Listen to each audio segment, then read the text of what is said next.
Again, I'm so excited to have you here with me. I'm grateful that you came.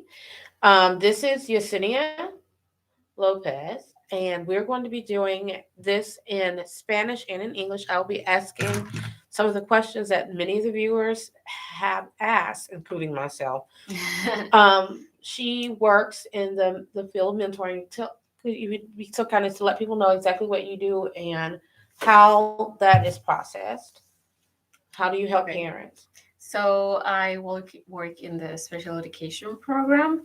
Um, I mostly specialized talking to parents. Do you want me to just say something in English and then Yes. translate it? Okay, that's gonna take a while. I'm sorry. Okay, so trabajo para el sistema de educación especial en el distrito escolar. I specialization or helping, supporting, and training parents on whatever needs they have to help their children and support their children. So, trabajo para entrenar ayudar, apoyar y cualquier tipo de ayuda para padres que tienen niños con necesidades especiales.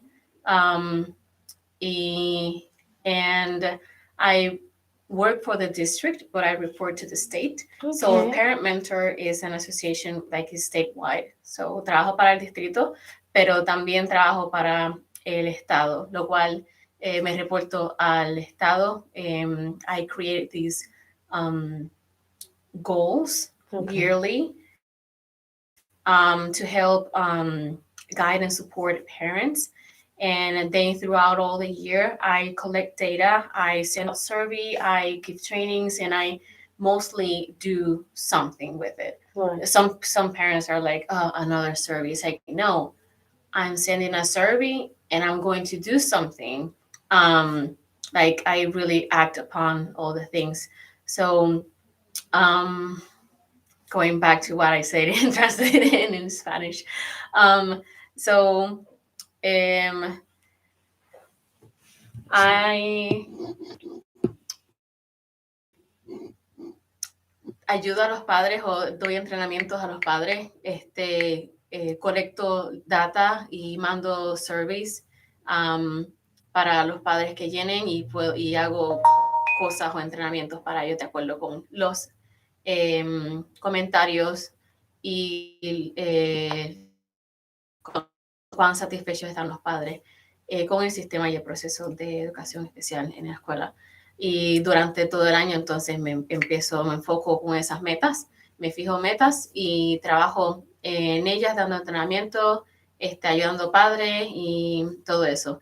And also, when parents don't need a resource outside of school, I also help them connect with those resources, like speech therapy outside school, dentist, dental glasses, um, camps, um, help with applications, Medicaid, Katie Beckett, um, everything that you need or want or are or have a question, I'll help with you. And if I don't have it, and if I don't need it, I don't need it. No. And if I don't know it, I partner with her. They also do almost the same that I do, but they're a bigger corporation. Um, so también además ayuda a los padres a encontrar resources fuera de la escuela, como terapias ocupacionales del habla y dentistas, pediatras, cualquier cosa que necesiten, yo también los conecto junto con esas asociaciones de la comunidad y con los padres. Um, yeah, I think that resumes Yes. mostly what And I I do. did not know that your job entails so much because I did not know when we first moved in this county, I did not know where to receive resources from because one, my daughter was very young. Mm-hmm. So she was just getting into, like, she was just phasing out of a special needs daycare. So she was going to special needs pre K Mm-hmm. and she phased out of that. And now she was in kindergarten. But when I was asking, like, what do we do about equipment and stuff that she may need, Mhm. I was told that that was up to the parents. I wasn't aware of where we could read what my obligations were, what their responsibilities were. So one of the things that I Mhm. wanted to ask too is, like you said, you report to the state. Does each county have a parent mentor, or each Um, school system? Cobb has a parent mentor. Okay. Um, they are around 50 or 80, if I'm not mistaken, parent mentors throughout all Georgia. Okay. So not every county has a parent mentor.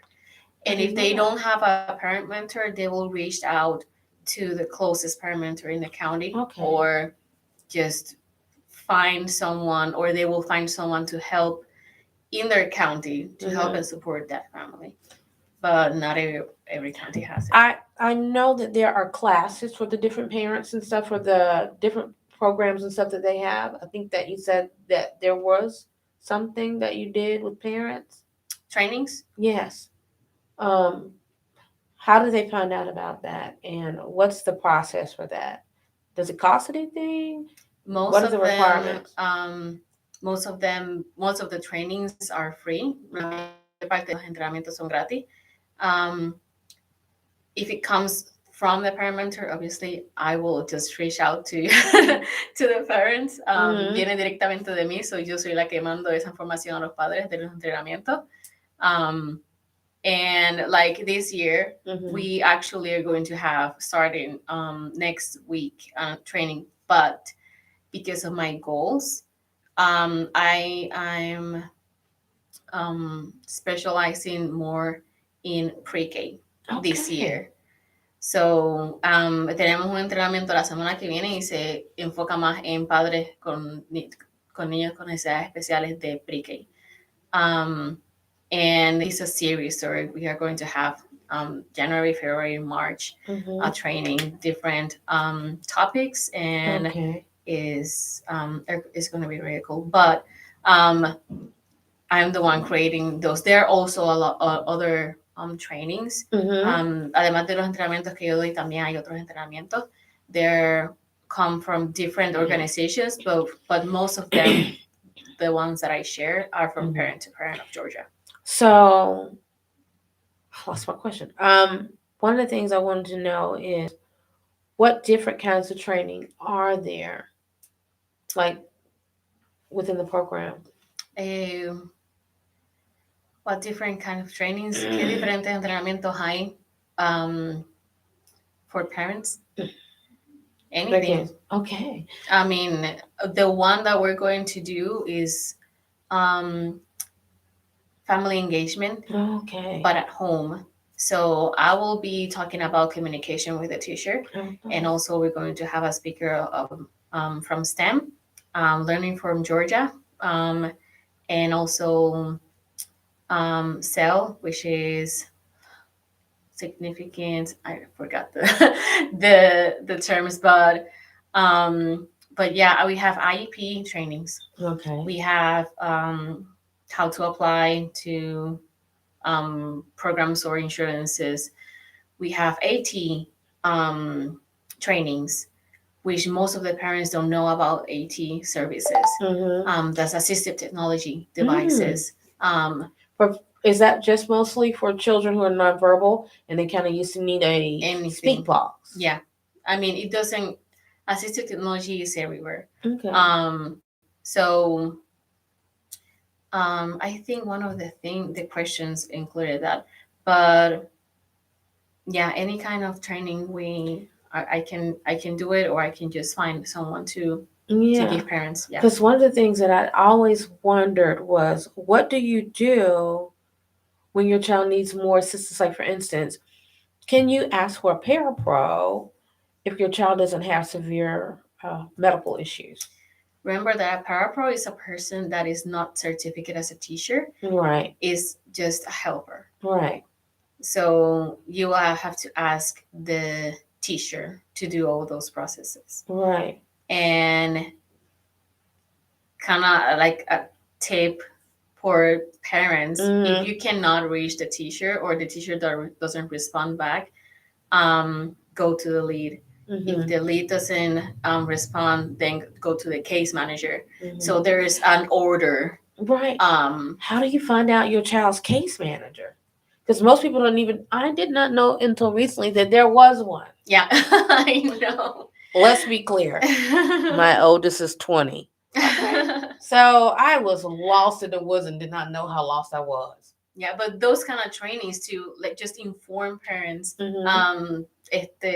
Damos entrenamiento para informar a los padres en cuanto a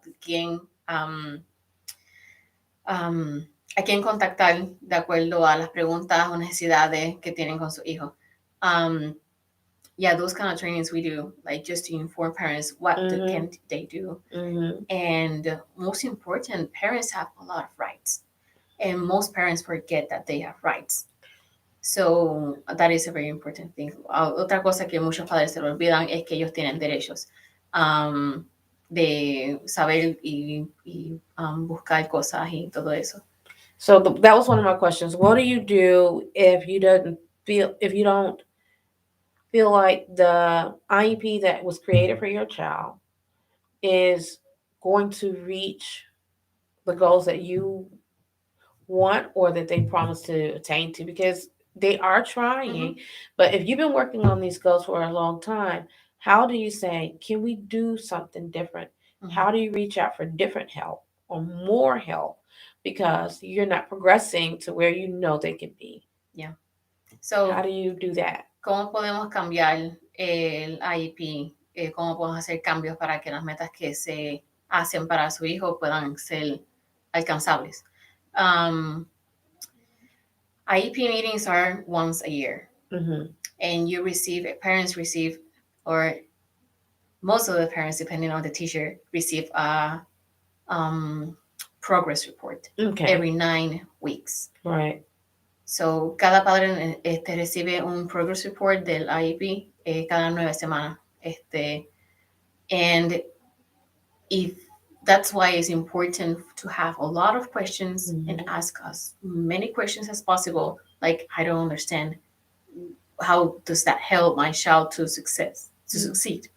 And if after the meeting and a couple of weeks, a couple of months, there's no progress, parents have the right to call for another IEP meeting. Right. Sometimes, and I'll be honest, it can be a little bit intimidating. Yes, it is. You aren't clear on exactly what they are stating, and you need clarity.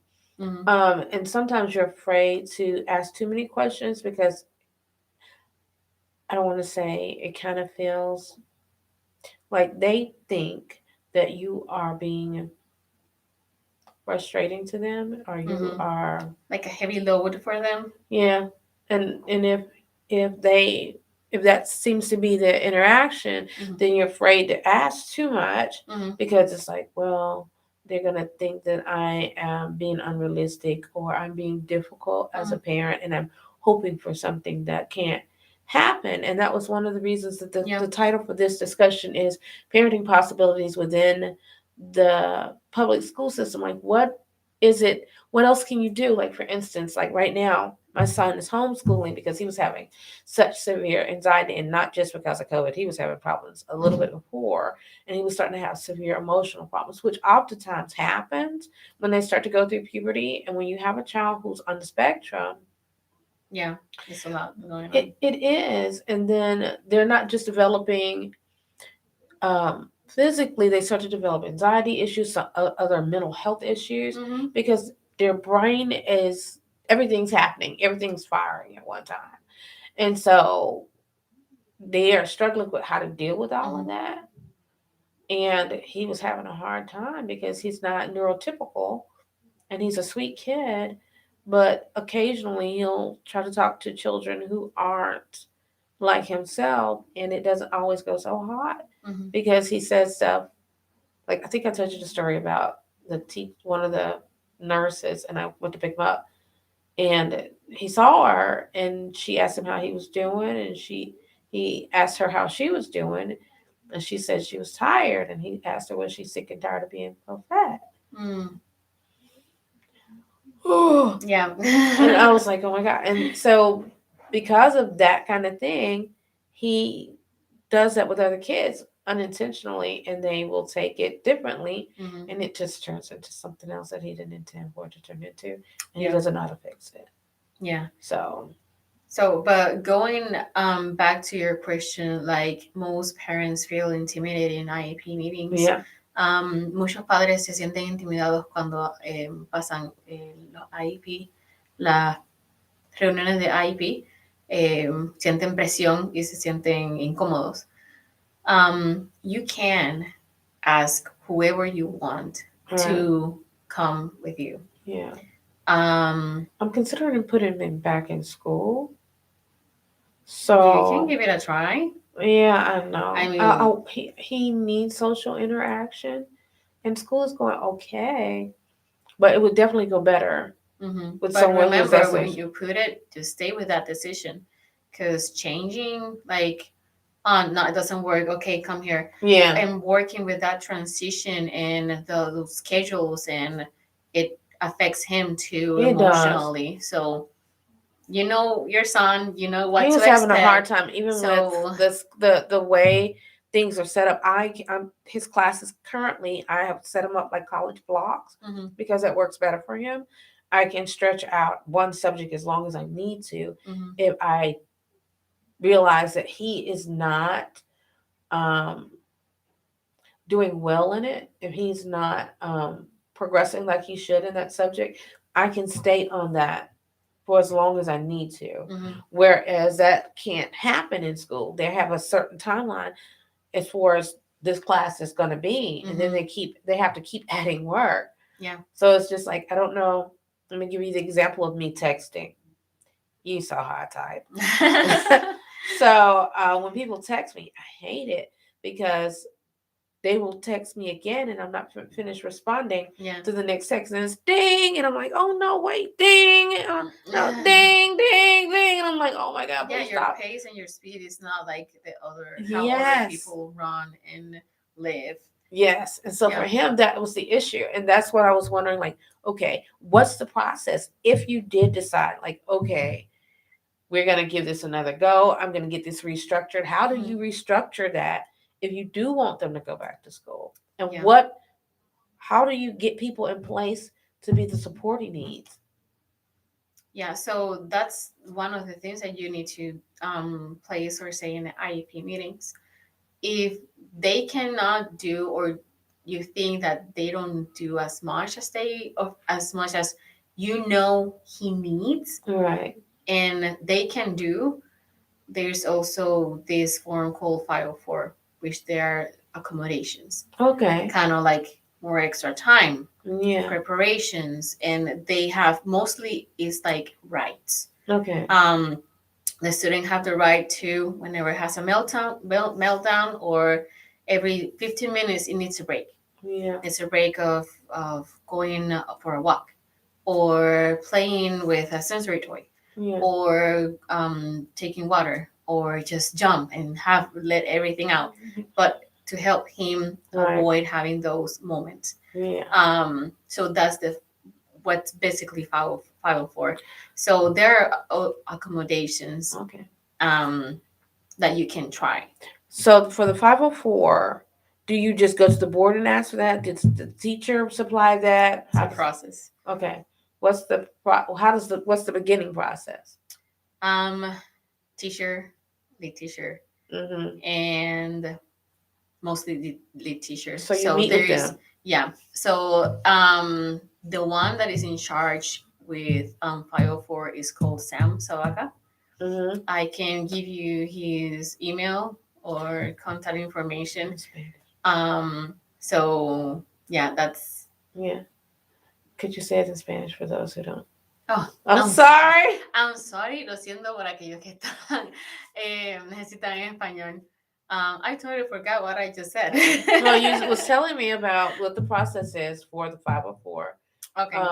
Who all is involved and who that they need to talk to in order for that to happen. Okay. So, para aquellas personas que necesitan acomodaciones, de su hijo que no las pueden cumplir los maestros con IEP, ciertas acomodaciones, pues también está esto que se llama 504. So, 504, te ayuda o te da,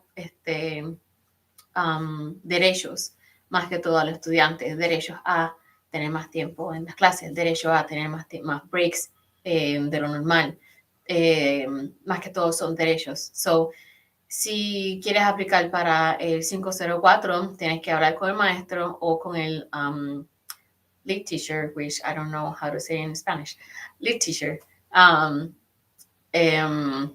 Y está el nombre de él se llama Sam Sabaka y él está encargado de ese departamento de 504. Okay. That's helpful to know because I did not have any idea. And I knew about the 504, but I just recently found out about it, which is kind of sad. No, I mean, you're doing such a good job just helping or trying to help parents because of your experiences. I didn't knew this, Mhm. so I want them to know, Mhm. and that's what I also do. Like, if you don't know, I don't know, because there are 3,000, 5,000 students with IEP, Mm. and there are a lot of parents that know, and most of them they don't know. So Yeah. It's important to, but it's so hard to know what you do not know yeah, until sometimes it it's too is. late. You know, Mm-hmm. it feels like trying to push a car with a gear and lock. Yeah, You ever had that's someone? fun. I've done that. I didn't know, and I was pushing my car along because one time my car broke down at night, Yeah. and I had just gotten off work. But the other thing that I wanted to ask is, how do you get a behavioral plan for? So that is also discussed in an IEP Mhm. meeting. So, ¿cómo puedes, which question is it? ¿Cómo puedes tener un programa de conducta para tu hijo? En el IEP meeting, en las reuniones de IEP se discuten esas cosas y puedes preguntar esa pregunta. So there are a couple of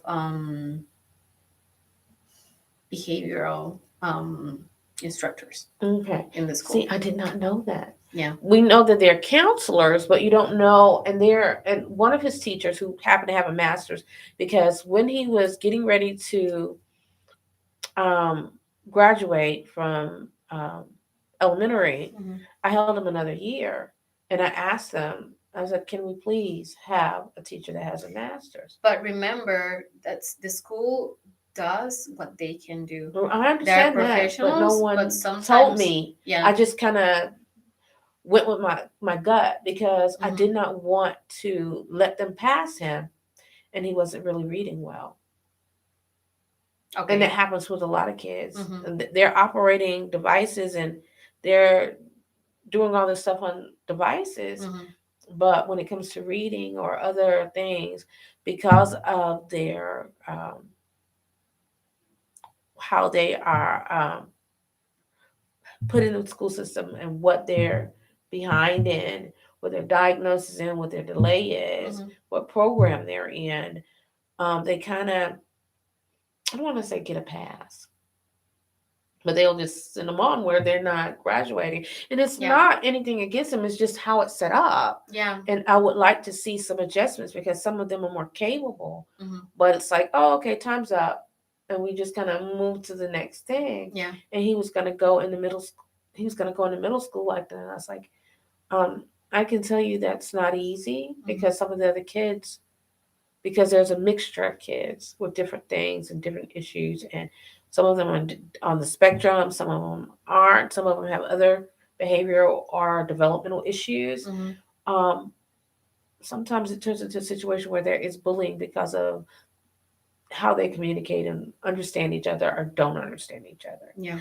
So I remember there was a time when my daughter was having some issues and she got an instructor that had a master's. And a lot of people don't know that you can ask, but what you don't ask for, you won't get because no one feels the need to give you something you did not request. Mhm. She wasn't doing well reading, but the program ended at the school that she was in, and they sent her to another school with a teacher who had a master's in special education, which there isn't a lot of that. And oh my God, the change. I was so sad when she left. Her husband got a better job in Florida, and I was like, take us with you. No, but she automatically learned to read because she understood the process. The other teachers are taught, but they don't have a master's in it. So it's a little bit different. It's like having someone who can change your brakes and somebody who can actually work on Mhm. a car. And then there's some people who can work on, as an analogy, someone who could work on a specific type of car. Yeah. So there are certain people who they specialize in that. And once we got that, it went extremely well. Like my son, his other teachers were just kept telling me how they were trying to teach him, but they weren't reaching him. And they would say, we did the letters with faces and he recognized them. But as soon as we took the faces away, he wasn't processing. But as soon as he got a teacher that had a master's, Yeah. and so there seems to not be any funding allocated to be more assistance in that area because they seem to think that they'll be okay. So I would love to find a way. I have some ideas, but you know, and the parents would not be against having their children in a study of learning because basically that's what an IEP is. If you're not required, like the other schools, if you don't get a certain percentage of um, results, teachers who don't teach children who are in an ESEP program or have an IEP, if they don't get at least 70%, there are consequences for that. They don't keep you if you're not getting results. And as a parent, we're not judging them or saying that we could do better, but we do want better. You know? Yeah, and we can talk more about the transition after school. Right. What is the process and who can help you and guide you to help your child get the skills to an independent life. Yes. I have a book that I got here, oddly enough, which is funny because I got it last week when I was here. And oh my God, I'm so excited about it. And I'll be bringing other things too. Parenting. Your Asperger's show. Yes. And that's something that a lot of people don't understand the significance of because they really do learn and communicate differently.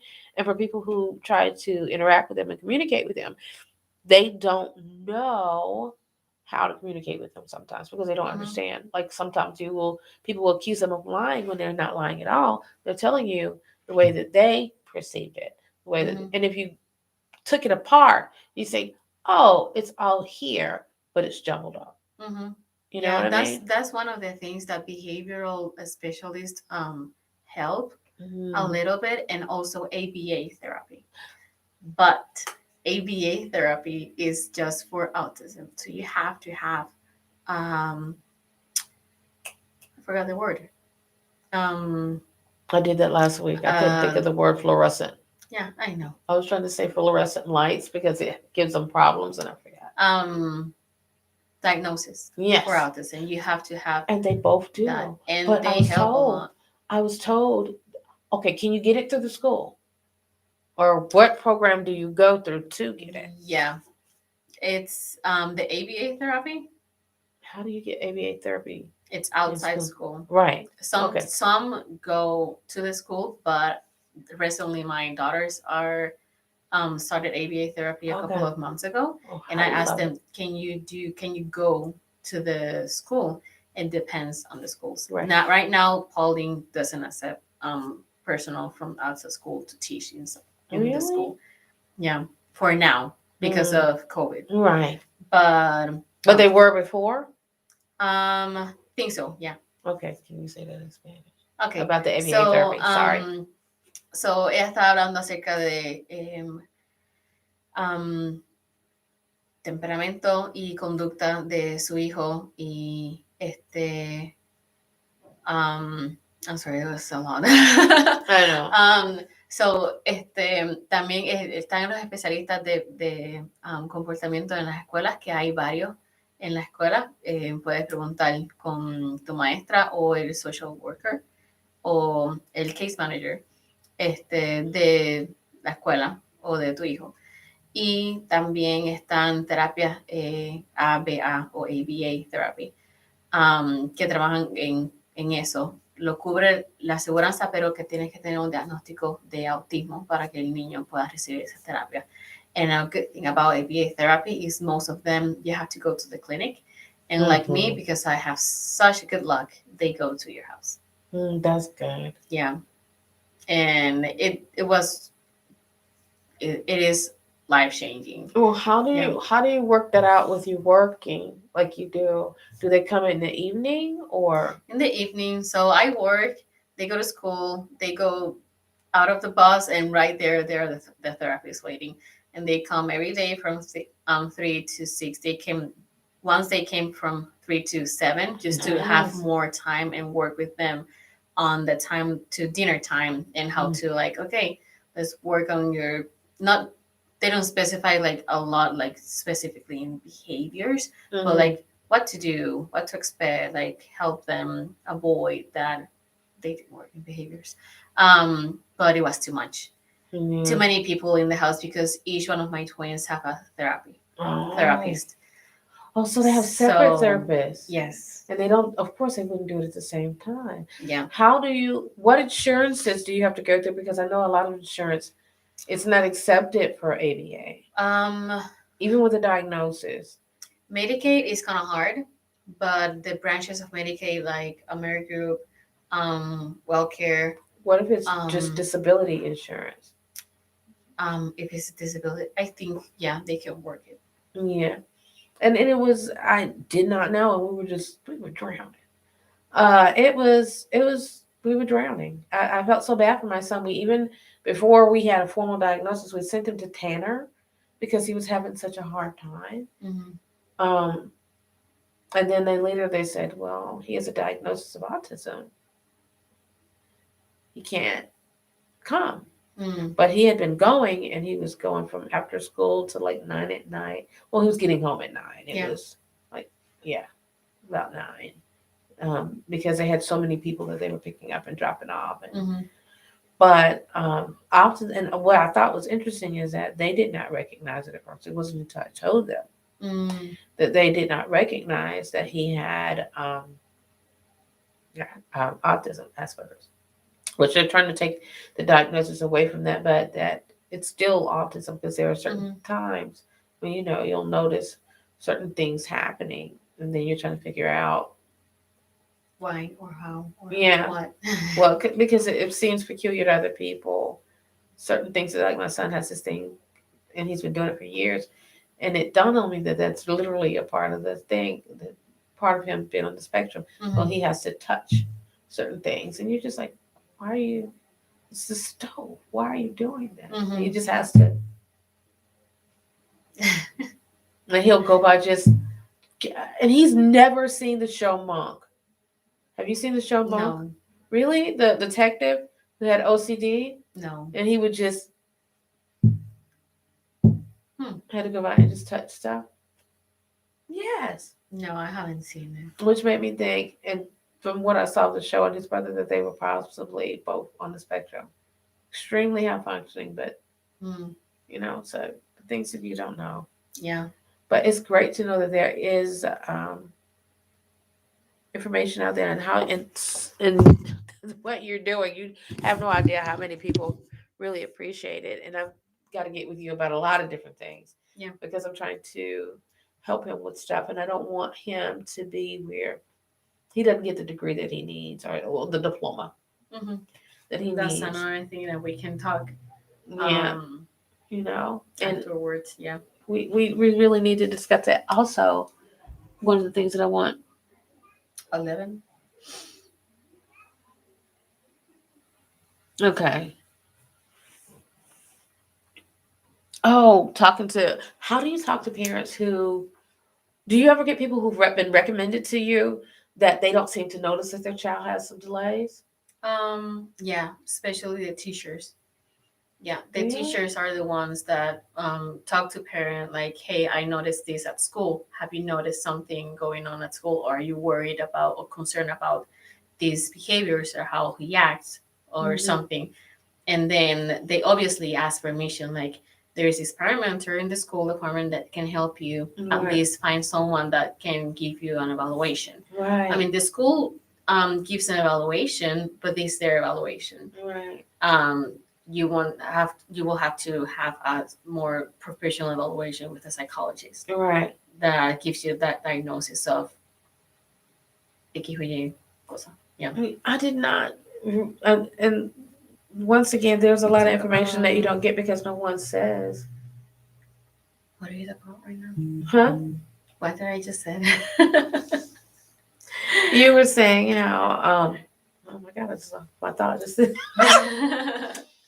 but we were discussing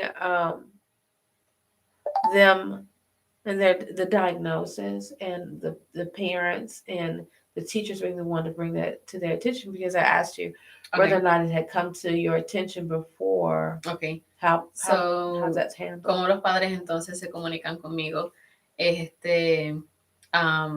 si los maestros ven algo o notan alguna diferencia o algo que prevenga al estudiante o a su hijo el aprender, se comunican con el padre y hablan acerca de preguntas y preocupaciones en cuanto a ese aprendizaje y entonces pues si está bien con el padre, con el permiso del padre, entonces el maestro me manda la información del padre o viceversa y entonces me comunico con el padre para entonces ayudarlo a el proceso de buscar una evaluación más formal. La escuela hace sus propias evaluaciones, pueden ser diferentes, pero para pues, recibir más ayudas en cuanto a terapias, en cuanto a medicamentos, si es que necesita algo como eso, pues entonces necesita pasar por un psicólogo o psiquiatra para tener esa evaluación o diagnóstico. So I mean it's key. Yeah. So I just can't even tell you how I'm so excited. I was so excited to actually get a chance to talk to you and all the information that you have helped, how much you're doing in the community without realizing how many people's lives you're changing. Yeah, little by little because it's too much and at least it's not 5,000 people coming to you at one time. Yeah. That would be horrible. Your email would be, yeah, little by little, but just little by little, people are like you, like, oh, we have a parent mentor. Okay, how can you help me? Like this and this and this, and just listening and or reading their relief. Like, oh, can you help me with this? Oh, thank you. I will send them lists of resources or links or phone numbers or contacts directly because us parents are lost. And we want a concrete answer. Like, I don't want you to keep passing me to this person, to this person, to this person, and don't have an answer. Yeah. I try to avoid that. Yeah, and it's hard because it is hard. Because there's so many cases. How many cases do you generally have at a time? It really depends. Because mostly I focus on the trainings. I will say last year I had 3 to 5 families. Okay, that's not awful. Like not working, that it's awful, but working ongoing directly. Like, how was it? What do you do? Do you do this? And not counting the parents that call me and say, okay, thank you, and that's it. I'm done.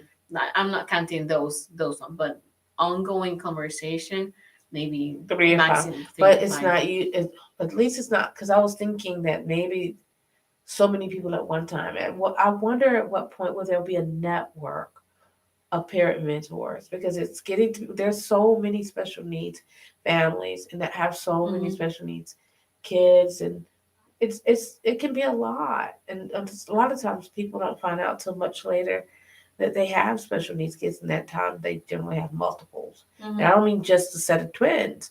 I met a lady here who had 4 That's a lot. Yeah. And they it's a lot. weren't at the age where they want. Two of them were school age, and then she has twins. Mm, So it can be overwhelming. it is overwhelming. Just with my twins, it is overwhelming. There are times when I sit in the car and hide, just so I can get a few things done. You know what I mean? Yeah. And one other thing I want to mention, before that, I'm gonna pause. Um, now I forgot, but that's why I was going to write it down. I'm sorry. But estaba diciendo que ella está muy agradecida por ayudarme, por encontrarme y por saber de que hay alguien en el sistema educativo ayudando a los padres. Y what are we talking about? We were discussing the benefits of what you're doing right now and how Mhm. hard it is, and because lots of families have multiples of special needs Mhm. kids, and it can be overwhelming sometimes. And we ended on a note of me Okay, hiding. Okay, so the Georgia State University Mhm. every year offers a free training series for behavior for parents, and it is amazing. Yes. It is amazing. I mean, if you can't find or get IVA therapy right now, Mhm. or get the help from the teacher or something, this training is the most close thing you can ever get, Definitely want to check into that. because it is really good. It's 6 days, I think 1 or 2 hour, I don't know, more than 1 hour, and they give you everything. They send you the paperwork or by email. Mhm. Is everything, but the most important thing is dedication Yes. and perseverance, Yes. Consistency. because consistency is the key. You Mhm. won't see a change if you're like one day it's like, oh my goodness, this is driving me crazy, let me see what I can do. But it's consistency. Yeah, I was talking to someone recently that I love who has special needs kids, and was talking to someone that they are dating, and they live with them. They've been with them for a while, but the discussion that we had was how important it is that you understand what they are capable of and what they aren't, and understand that some of the things that you want them to be able to Mhm. do, they may not be able to do, and understanding how to communicate with them in a way in which you don't create conflict. Yeah. Oftentimes, when I am just hiding in the car, it's just because she's perseverating. Um, we generally communicate really well, my daughter and my son and I, and my husband does okay with it. He has a little less tolerance than me, but for the most part, we are, okay. But sometimes she gets upset about certain things that I cannot do Mhm. anything about, like wanting to be in a Disney movie, in a particular movie that's already they're finished filming. There's nothing I can do about it. Yeah. Yeah. Let's Yeah, go to the let me theater. translate this. So, hay un programa del Georgia State University que ellos ofrecen un entrenamiento para de behavior. Son gratis y es una serie, son 6 semanas o 6 trainings. Y espero compartirlo con ustedes pronto. Esa información. Si acaso necesitan alguna información o quieren información de mí, también las ofrecen en español. So these trainings are offered in Spanish too. Oh, nice. My next question is too, the training that they provide, does that include you bringing the child with you, No. or it's just the parents? Yes. Okay. And I think they do have. So it's not like a form of ABA. It's just them informing you and preparing you and Mhm. helping you get through the process. And Yeah, that's really great it's to just know. parents, and I think they do have the same training one in the morning and one in the night at night. Okay. Think so. Okay. But yeah, I think they usually do once or twice a year. Okay. But I will contact the one that keeps the training, which I know, and she's awesome. That would be so Um, awesome. I Yeah. can't even tell you because I'm so excited about that. I'm trying to help her with some of the things that she's having some issues processing. And I understand part of this my fault because she asks me every day, "Can I go back to Paulding County? Are you gonna do this?" And I go back to Paulding County, and I'm just like, you know, and you can't lie to them because Yeah. if you are not honest with an autistic child, you will have to hide. Yeah. Yeah. Good thing is like just take time to yourself because Yeah. it is. No, I mean they won't.